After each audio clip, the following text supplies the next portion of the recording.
My name is Megan, and at 42, I've finally found peace in my life.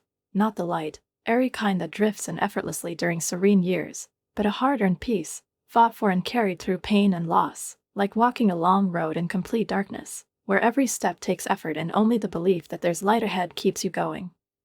Getting here wasn't easy, and I'm not exaggerating when I say that, especially after my husband Tom passed away 3 years ago, leaving me alone in our big house, still filled with traces of his breath and laughter, but now hollow with silence. He died of cancer. At first there was hope, then fear, then despair, and finally, peace, but not the kind we were hoping for. Tom was gone in 3 months, as if he'd vanished before my eyes, and I was left with our 15 years together, full of conversations, travels, morning coffee, and the habit of holding hands even in the supermarket. Even now, sometimes, especially in the mornings before my eyes fully wake, my hand instinctively reaches for his side of the bed, the place that was always warm and safe, and where now there's only the cold emptiness of the sheets. He left me everything. Our large, sunlit suburban home, where the lilac bushes in the garden bloom every spring, as if still waiting for him to prune them like he always did. And around $700,000 in savings and investments, a solid sum that was meant to give me some certainty about the future. And it did. I won't pretend otherwise. But if I could give it all up, every last cent, to have him back, I wouldn't hesitate. Still, I've built a comfortable, orderly life. I work as an HR manager at a tech company downtown. Every day I take the commuter train, listen to audiobooks along the way, sip strong black coffee from my thermos, and silently thank fate for the ability to be alone without feeling lonely. But my parents, sadly, see it differently. My mom calls it depletion, as if I'm a battery that no longer charges, just waiting to be replaced. My dad just nods. He's always been a quiet man, but a compliant one. They've been together for 45 years, a whole lifetime without long separations or major disasters. So they can't understand how I, their daughter, can be a widow for 3 years and still not want to remarry. My mom never misses a chance to say, "You're still young enough to find someone." And then, without meeting my eyes, as if in passing, she'll add, "It's not too late to have children. You know, there are options these days." I visit them once a month, always on Sundays.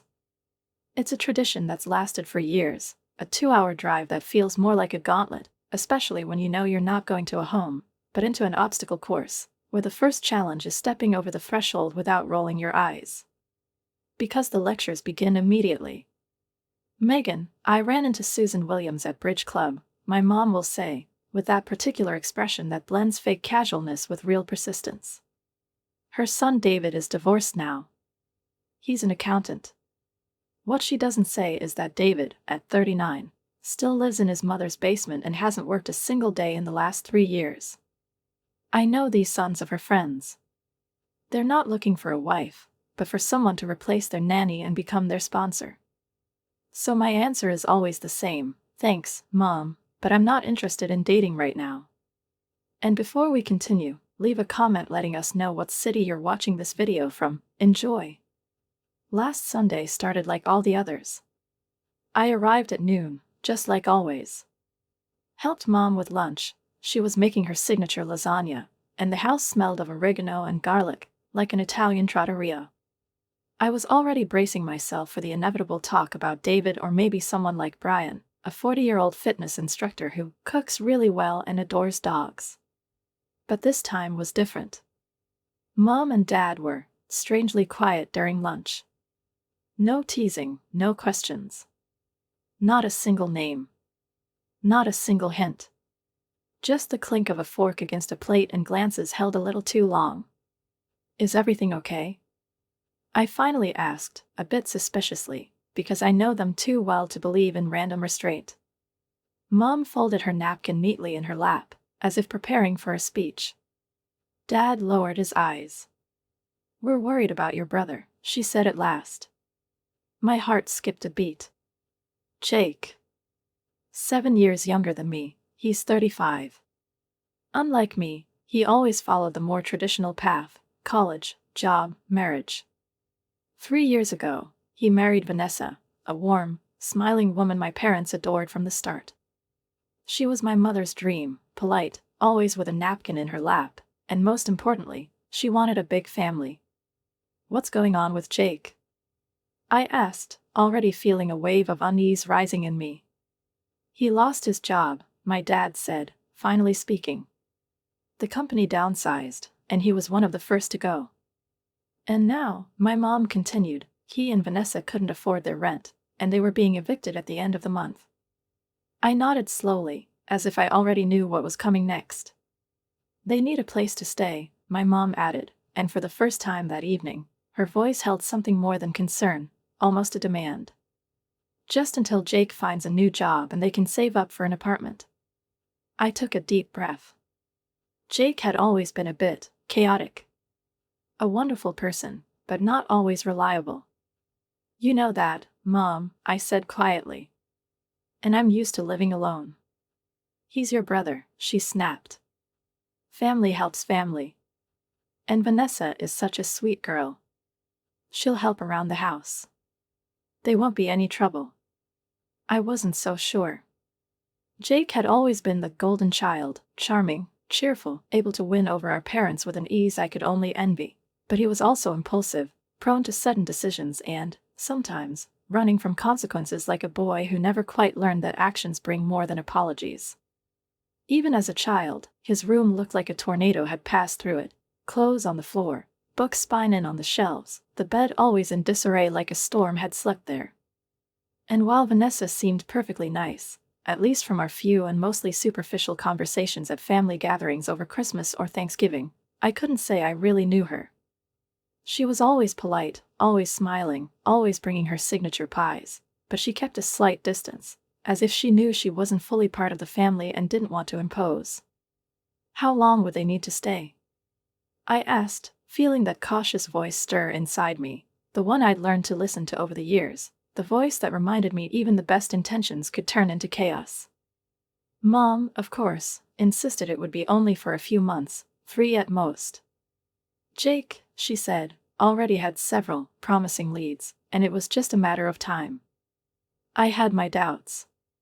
The pharmaceutical industry was in rough shape, companies shutting down, mass layoffs, even the most seasoned professionals struggling to find work.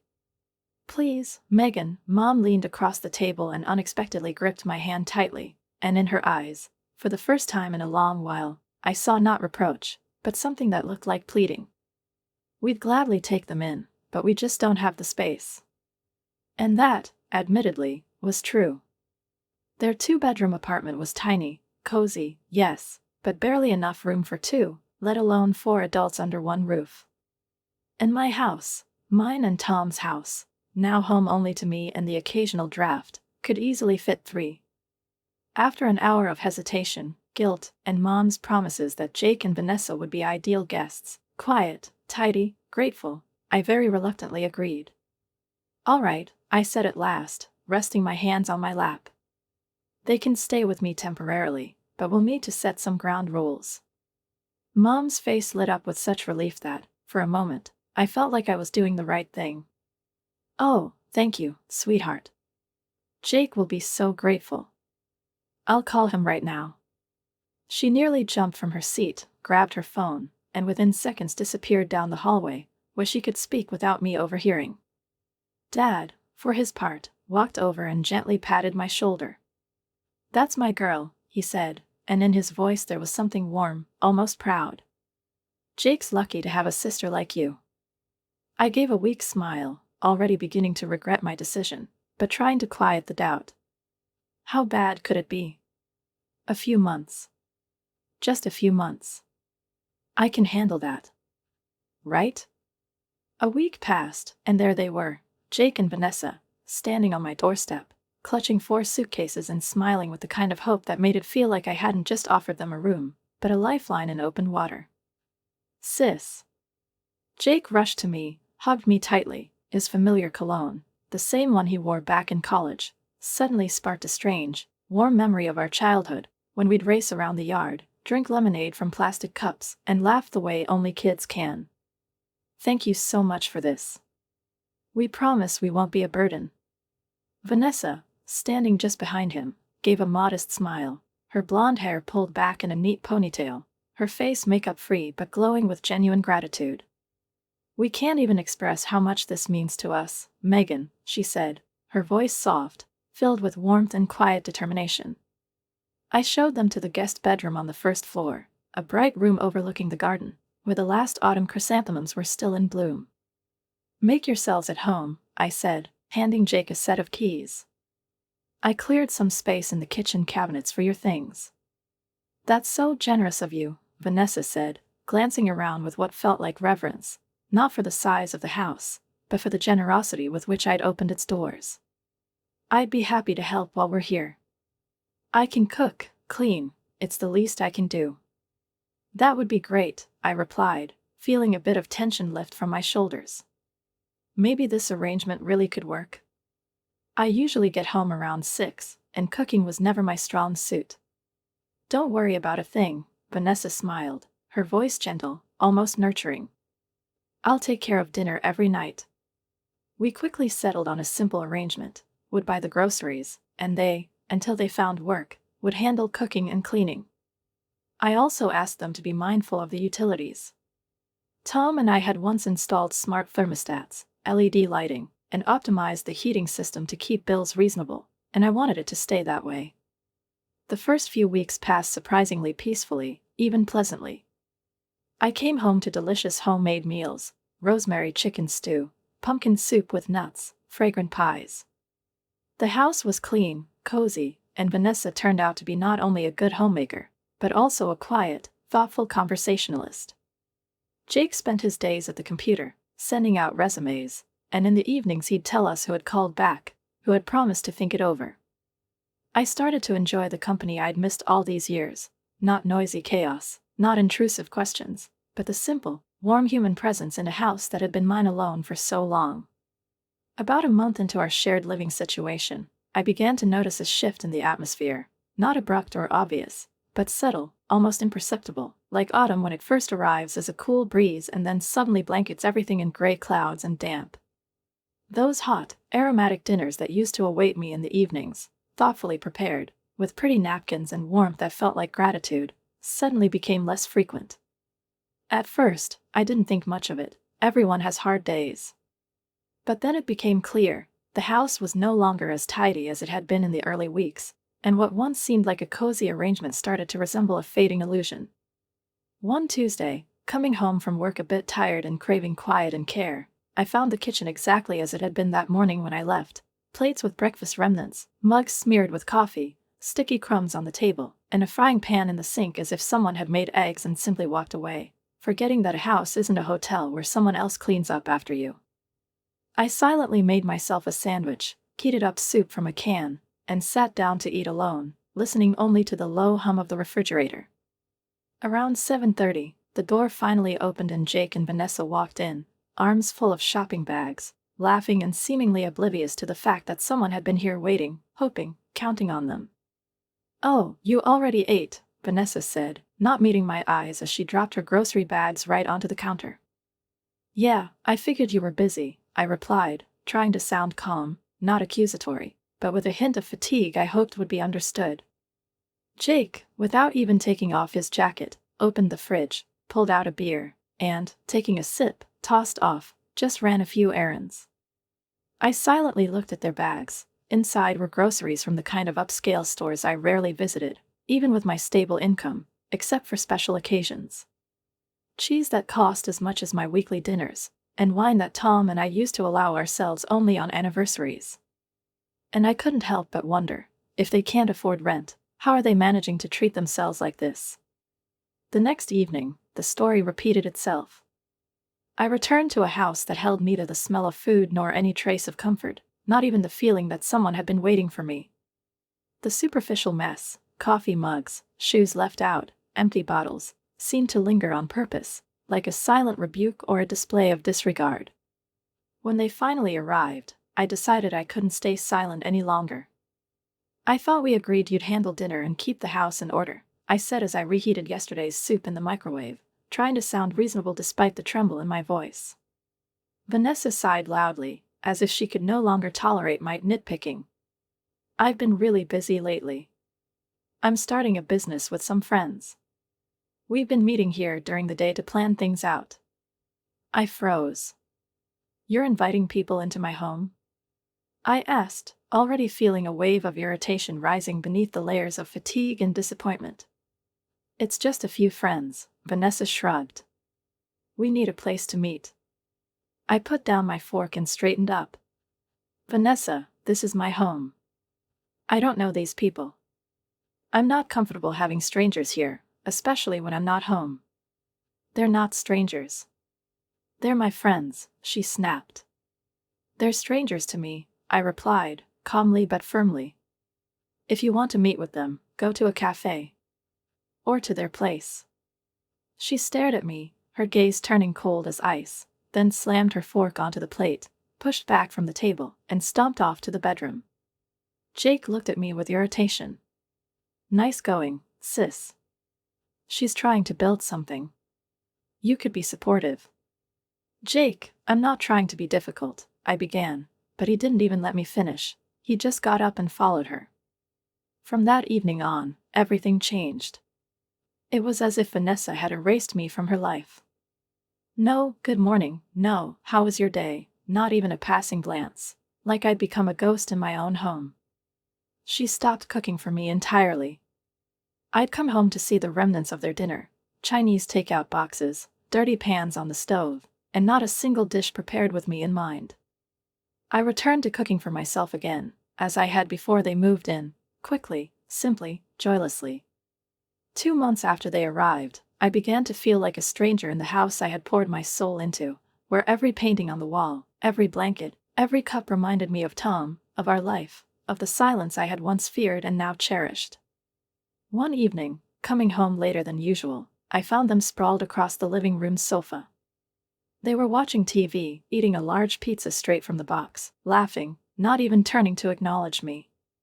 They didn't offer me anything. No slice, no napkin, not even a "want to join?" Nothing. And at that moment, I knew it was time for another conversation. Hey guys, I began, trying to keep my voice steady. Quick question. How's the job search going? Jake barely glanced up from the screen. Oh, there's progress. I frowned. What does that mean, progress? I pressed.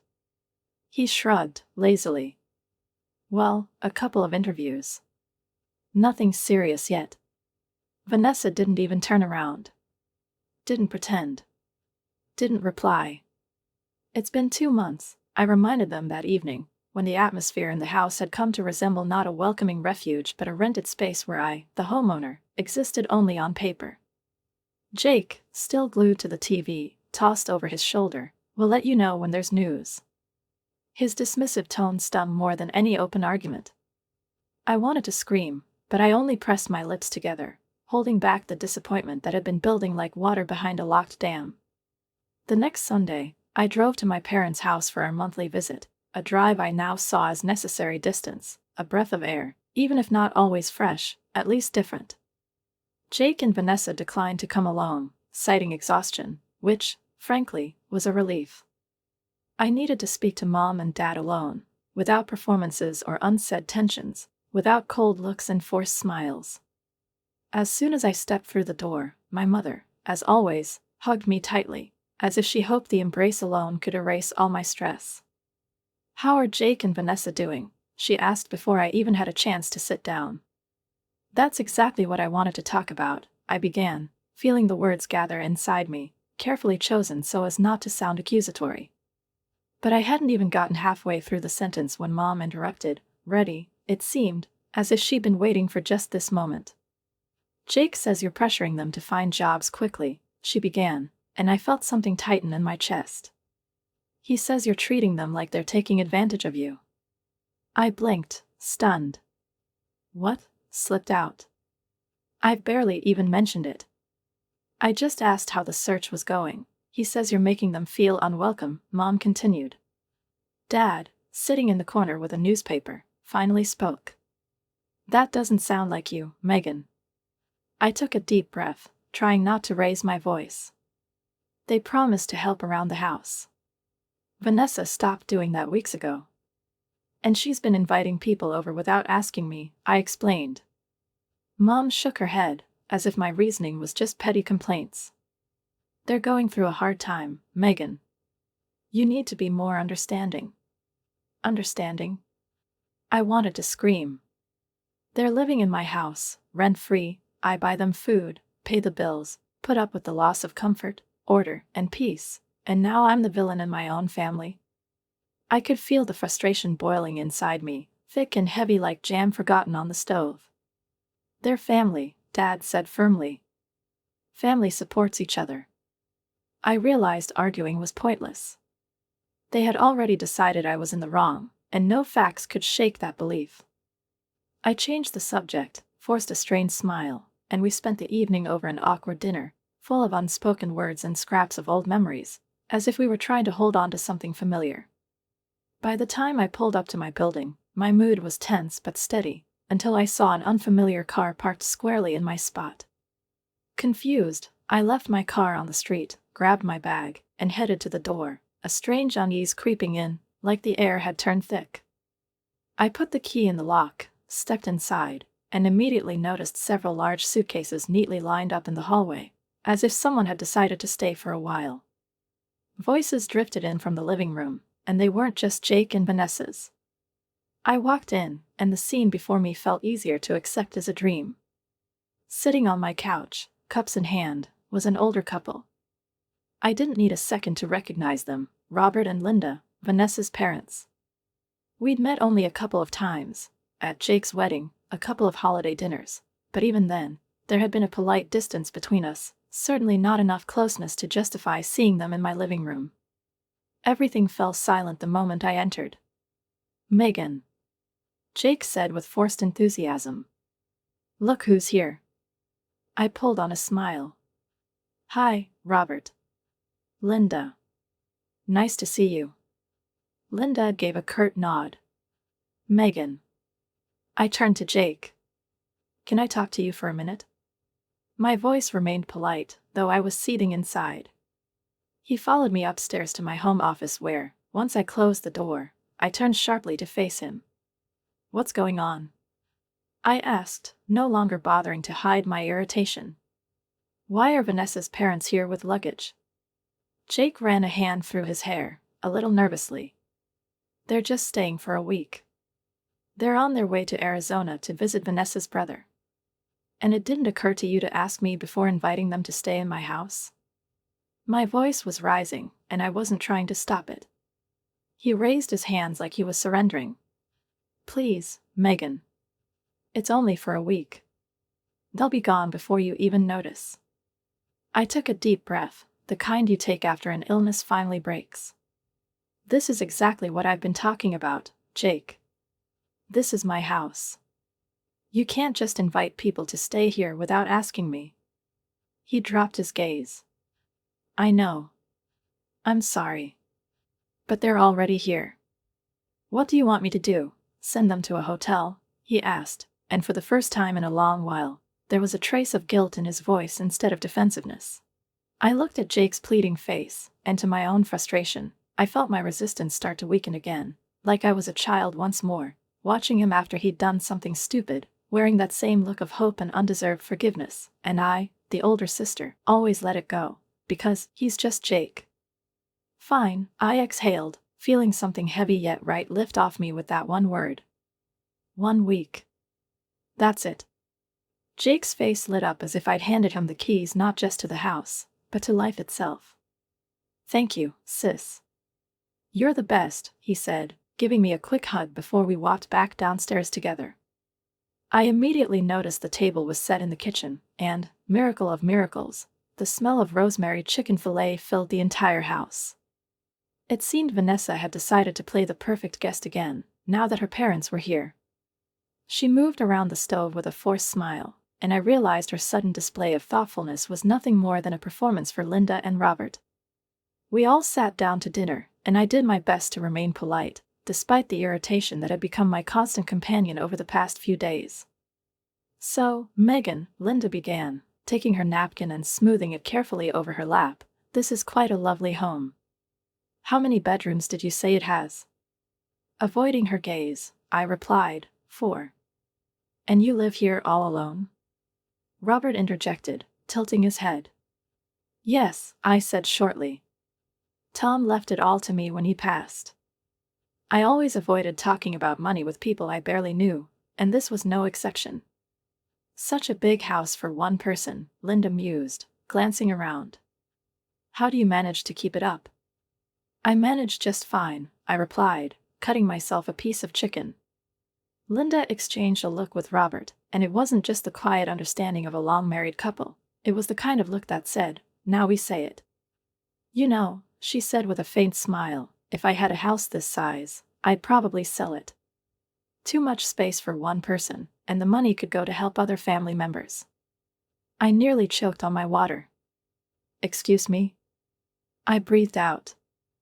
I mean, she went on with unbearable calm, you could sell this house, give half to Jake so he and Vanessa can buy a place of their own, and get yourself something more suitable for your situation.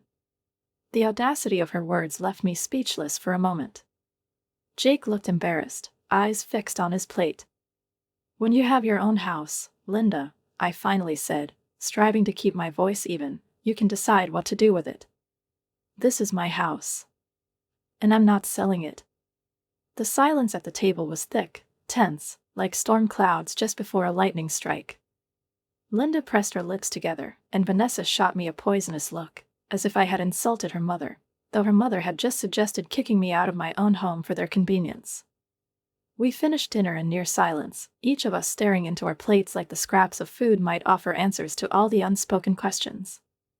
The following week became a true test of endurance. Every time I walked into a room, conversations would abruptly stop.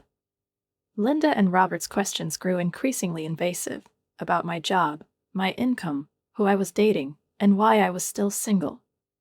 They treated my home like a hotel, leaving damp towels on the bathroom floor, never cleaning up their dishes, not even pretending to feel out of place. I was counting the days until they left. Friday couldn't come soon enough. And then, finally, the long-awaited Friday arrived. I drove home from work feeling a lightness I hadn't felt in ages. Silence at last. Let Jake and Vanessa stay, fine, but without Linda and Robert, it would at least be a small step toward reclaiming control. As I turned onto my street, I mentally rehearsed the conversation I planned to have with Jake. It was time to be serious, about jobs, about deadlines. 3 months wasn't temporary anymore. It was too much. I approached the house, put the key in the lock, and stepped inside. And then I froze. My suitcases were in the hallway. Several familiar, sturdy travel bags I used to take on trips with Tom were now lined up by the door, as if I were not the owner but a guest whose time had run out. In confusion, I knelt beside one and unzipped it. Inside was my clothing, hastily folded, some of it even wrinkled. My toiletries were shoved into the side pocket, like someone had packed me away in a rush, ready to be removed without a trace, without a chance to return. Voices were coming from the living room, lively, loud, clearly unbothered by what was happening at the front door. I stepped inside with my heart pounding, and was met with a strange scene. Jake, Vanessa, Linda, and Robert were sitting in a circle, discussing some sort of list, and from the snippets I caught, it was about guests. What's going on here? I said loudly enough to be heard. Why are my things packed? They exchanged glances, and in that moment the air grew tense, as if everyone in the room realized there was no longer any point in pretending nothing unusual was happening. No one spoke for a few seconds, and in that silence, solemn, almost judicial, I felt my heartbeat quicken, bracing myself to hear something that would forever alter my sense of boundaries and order in this house. Finally, Vanessa shrugged casually and said with the kind of careless indifference that hurts most when it answers your deepest concerns, "We're planning a party for my parents' 35th anniversary. Their relatives are coming over tomorrow." I didn't grasp the full meaning of her words right away. It sank in a few seconds later, as it often does in moments of shock, piercing through the haze of disbelief and the fleeting hope that I'd misheard. Here? In my house? I asked again, feeling a tremor of anger begin to rise from my fingertips upward. It's just for the weekend, Jake added with a breezy confidence, as though he were talking about a casual picnic in the park and not a full-scale invasion of my personal life. And where exactly am I supposed to go? I asked, no longer masking the fury in my voice. We thought you could stay at a hotel, Vanessa answered lightly, as if offering me a to-go coffee. Or at your parents'. We need space for the guests. I froze, stunned not just by the audacity of the idea, but by the self-assurance with which it was delivered. They had packed my things, neatly, with deliberate care, and hadn't even bothered to inform me in advance that they were planning to evict me from my own home for a party I wasn't even invited to. This is my house, I said slowly, my voice trembling with rage. You don't get to decide who stays and who leaves. If anyone should be looking for a hotel, it's your relatives. Don't be ridiculous, Linda scoffed, and her patronizing tone cut through my patience like a knife through cloth. We can't ask family to stay in a hotel. But you can ask me, the owner of the house, to leave? I stared at them in disbelief, as if I were looking at complete strangers. It's just for one weekend, Vanessa repeated, this time with a note of irritation. Don't be so selfish. Selfish? I nearly shouted the word. I've let you live here, rent-free, for 3 months. I've bought you food, paid the utility bills, tolerated your total lack of respect for my home and my life. And now you call me selfish? You're being dramatic, Vanessa rolled her eyes like a teenager denied a party pass. I want your parents out of my house by tomorrow, I said firmly, evenly, without hysteria but with a cold certainty, and there will be no party. Linda gasped, as if I'd proposed to filing a family heirloom. You can't do that. We've already sent out the invitations. Look at me, I said coldly, turning to Jake. I expected more from you. Jake, at the very least, had the decency to look ashamed. He said nothing, didn't defend me, and that silence cut deeper than any accusation. I went upstairs to my bedroom, slamming the door behind me, and, shaking with fury, dialed my mother's number. My fingers were trembling so badly I could barely hit the numbers. Mom, I said when she picked up, Jake and Vanessa are trying to kick me out of my own house for the weekend so Vanessa's parents can throw an anniversary party here. There was a pause, during which I could almost hear her gathering her thoughts. Jake mentioned something about a small gathering, she said cautiously. You knew about this? I couldn't believe what I was hearing. Well, yes. It seemed reasonable to me. It's just for one weekend, Megan. And in that moment, I felt something wash over me, not just pain or anger, but something far more bitter. This is my house, Mom. They didn't even ask me. Family helps family, she replied with that tired, worn-out refrain of hers. Why don't you just stay with us for the weekend? It might give you a break from all the stress. And that was when I understood, fully, finally, that my parents weren't just passive bystanders in this. They were complicit. They knew everything. And they approved of it all. I have to go, I said, and hung up before she had a chance to say another word. I sat on the edge of the bed, staring into nothing, trying to process what was happening. My own family was trying to take over my house. The place I had built with Tom. The place where I had cried, laughed, healed. And now they wanted to take even that away from me. I felt betrayed, humiliated, but more than anything, I felt a resolve begin to crystallize deep within me. I woke up early Saturday morning with a clear head and a precise plan. The house was quiet. I checked my phone, 7:15 a.m., perfect timing. I peeked out of my bedroom, looked down the hallway. It was empty. I tiptoed downstairs, my heartbeat steady, something like cold confidence pulsing in my chest. And just as I'd hoped, the house was empty. Jake, Vanessa, and her parents had apparently gone out to get party supplies. This was my chance. Last night, when the argument had reached a dead end, when every glance burned and every word echoed inside me, I didn't keep fighting. Instead, I pretended to give in. I came downstairs with a strained, fake smile, trying to make my face look submissive, my voice soft, my tone laced with what could pass for regret. You're right, I said, making sure not to let a single true emotion slip through. I was being selfish.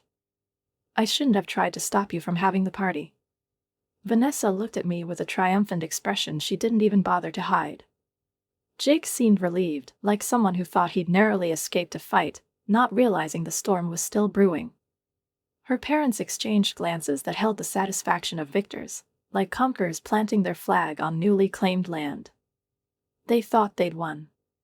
They believed they had prevailed. They had no idea they'd lost before the game had even begun. When Mom called back, I told her I would stay at their place for the weekend after all, just like they'd suggested. I acted humble, softened my voice, used the polite phrases she always wanted to hear from me. It was all part of the plan. As soon as they left the house in the morning, all four of them, cheerful, animated, discussing which flowers would look best on the table, which drinks Aunt Alice might like, and how best to decorate the fireplace, I got to work. I picked up my phone and called the 24-hour locksmith whose number I'd found the night before. His name was Mike. He answered on the first ring and promised to be there within the hour. While I waited, I methodically, carefully, without allowing myself even a flicker of unnecessary emotion, gathered all of Jake and Vanessa's things, their clothes, toiletries, shoes, the folders of resumes scattered on the table, even the mugs with their names on them. I did the same with Linda and Robert's belongings, packed everything neatly into suitcases, zipped them up, and lined the bags up in the hallway. This was my house, and I was taking it back. The locksmith arrived at 8:30, and by 10 a.m., every lock in the house had been changed. I paid Mike, thanked him warmly, and then, under the pale sunlight that seemed to have taken my side, dragged all the suitcases out onto the lawn in front of the house. Then I made myself a cup of black tea, sat down in the living room where Tom and I used to read the papers in the morning, and waited. Inside me was a calm that held space for only one emotion: resolve. Around noon, a familiar car slowly pulled into the driveway. Jake, Vanessa, Linda, and Robert got out, their arms full of grocery bags, bundles of balloons, and a silver banner with glittering numbers, 35. They spotted the suitcases immediately. Confusion flickered across their faces, quickly replaced by unease as they approached the front door. I heard Jake slide a key into the lock. The mechanism jammed, then a few awkward tugs, followed by a knock. "Megan, the key doesn't work," he called through the door. I approached but didn't open it. "That's because I changed the locks," I said firmly, calmly, without hesitation. Silence fell, like the moment before the final act begins in a theater. Then Vanessa's voice rang out, full of outrage. "What? Open this door right now." "No," I said, firm and clear. "I want all of you off my property." "You can't do this." Linda shrieked. "Our party is tonight. People are coming." I didn't raise my voice.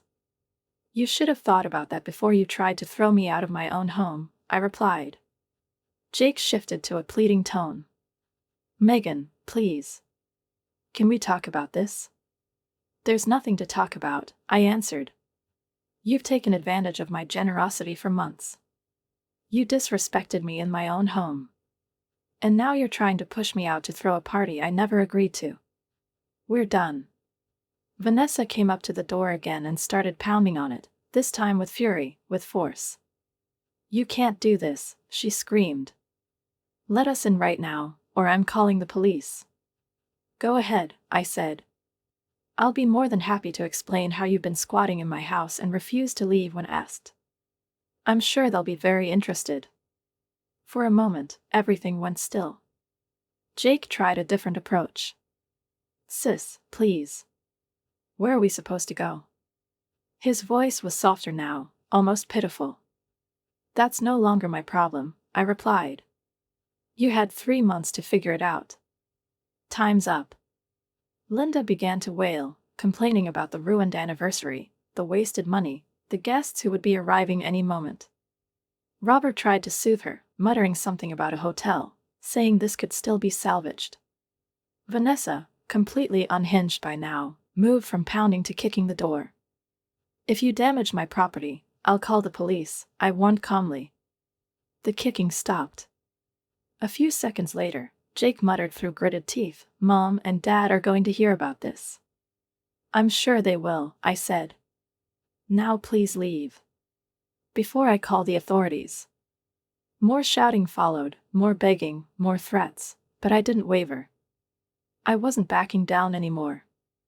Eventually, when my words were no longer met with yelling, when their protests turned to dull thuds against a wall of silence, I heard them begin to load the suitcases into the cars, hurried, clumsy movements of people who had finally realized the game was over, and staying would only mean admitting total defeat. I stood at the window with my still warm cup of tea, watching as Jake and Vanessa, shoulders slumped, climbed into one car, Linda and Robert into another. Every bag packed into a trunk felt to me like a symbol of reclaimed justice. They didn't even look back. And at last, after long months, the sound of their engines faded into the distance, leaving behind a clean, even silence, the kind I hadn't heard in this house since the day they first crossed its threshold. As expected, the phone rang almost instantly, the screen lit up with a familiar name, and without a moment's hesitation, I declined the call. What followed was a storm. My mother texted relentlessly, demanding explanations, full of outrage. What did you do? Jake says you threw them out, appeared line by line across the screen. Call us immediately, young lady, added my father, as if I were once again a teenager who'd snuck out to a party.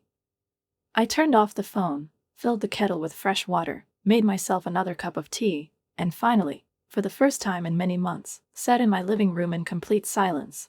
No loud laughter, no clatter of someone else's dishes, no conversations I didn't belong to.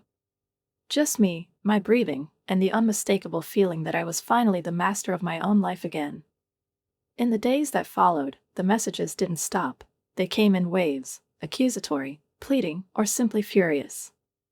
My mother called me cruel, selfish, heartless. My father chimed in, scolding me for my lack of family values. And Jake, as a final act, sent a long, theatrical message announcing that he was cutting all ties with me forever. I didn't respond. Not to a single one. I simply let them dissolve into the silence I had longed for. A week later, I turned my phone back on for good. No more hiding, no more defense, just calm acceptance of the fact that I owed no one anything. The messages now came less and less, trickling in like the last drops of a passing storm, and I felt the turmoil finally fade beyond the horizon. From my cousin Emily, I learned that Jake and Vanessa were now living with my parents, and that, faced with their daily complaints, my mom and dad had quickly changed their tune. Emily told me they'd issued an ultimatum: find jobs within 2 months and save enough for a place of their own, or find somewhere else to live. I couldn't suppress a slight, almost involuntary smile. The irony was practically cinematic. It's been a month since I changed the locks. My parents still aren't speaking to me, and to be perfectly honest, that suits me just fine. The silence that once felt frightening has become healing. In this house, there are no more intrusive conversations about my life choices, no more nudges toward relationships I don't need. No one dares imply that I've failed at something simply because I don't have children. I've reclaimed peace in my home, as if I'd finally shrugged off an old, rain-soaked coat I've been hiding under, weighed down by other people's expectations. I've taken back my space, my boundaries, my walls, which now protect rather than confine. Some might call me selfish, a woman who refused to turn the other cheek, who wouldn't let her family walk all over her the way they always had. But I call it self-respect. And maybe, someday, I'll reconcile with my parents. Maybe they'll realize their golden child isn't golden at all, but just a grown man who should have learned responsibility long ago. Maybe Jake will finally grow up, stop waiting for handouts, and take control of his life. Maybe Vanessa will understand that family isn't a resource to be milked without consequence, but a mutual support that requires boundaries and respect. Or maybe not. Either way, I know one thing: I will no longer be this family's doormat. Last weekend, I repainted the guest room, the very one I had given up for them, in a bright, sunny yellow that lifts my spirits every time I pass by. I've started hosting dinner parties again, reviving the traditions I once loved, before the house became shadowed by constant tension. I'm living my life, on my terms. It may not be the life my parents envisioned for me: no husband, no children, Just me in my big house, filled with light, peace, and my own rules. But it's my life. And after finally standing up for myself, after setting boundaries that even the closest ones can no longer cross, I feel not just peace, I feel pride.